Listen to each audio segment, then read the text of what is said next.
xibaar yu wér te wóor ca tàng ba abonnez-vous pour ngeen di mën di jot suñuy vidéo.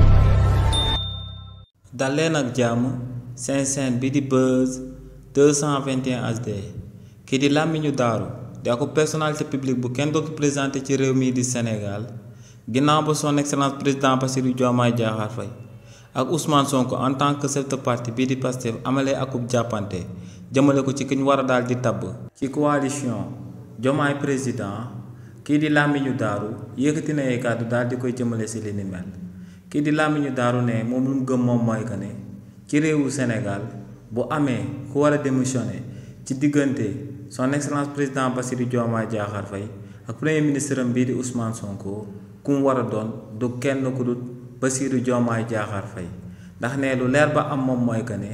kii di Ousmane Sonko bu nekkul woon ak moom kii di président Bassirou Diomaye Diakhar Faye du mësa daal di nekk aku président de la république ci réewu Sénégal ne kii di son excellence président Bassirou Diomaye Diakhar Faye avant muy nekk président de la république daal dina fiy dem ñaari yoon ci élection locale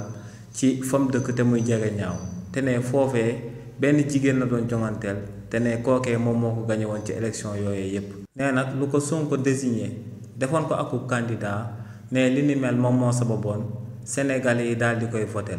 ne Sénégalais yi bañ daan votel kii di son excellence président Bassirou Diomaye Diakhar Faye ne en réalité Ousmane Sonko ci wàllu boppam lañ daan votel donc ne son excellence président Bassirou Diomaye Diakhar Faye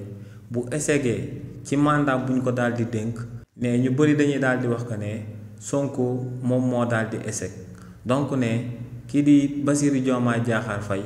warul am sax pour xalaat ne daa waroon a taxaw ci bopp réew mi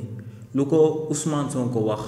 mu def ko ba noppi daal di koy laaj lu waral mu daal di koy jox ndigal loolee ndax ne lu leer ba am moom mooy que ne ñëpp ñi nga xam ne actuellement ñoo ngi jege kii di son excellence président Bassirou Diomaye Diakhar Faye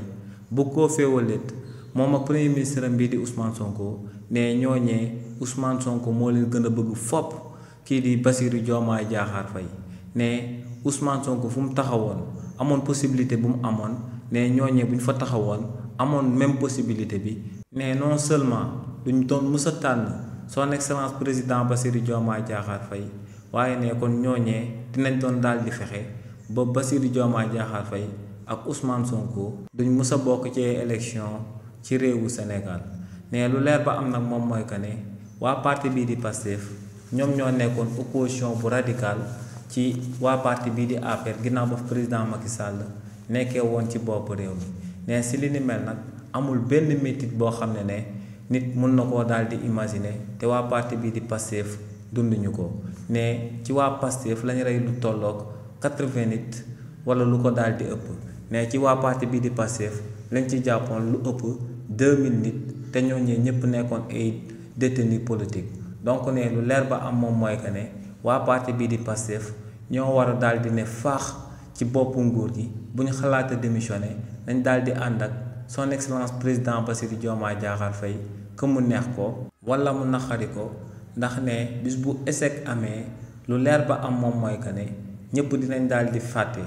jëmm son excellence président Bassirou Diomaye Diakhar Faye ba noppi daal di wax que ne kii di Ousmane Sonko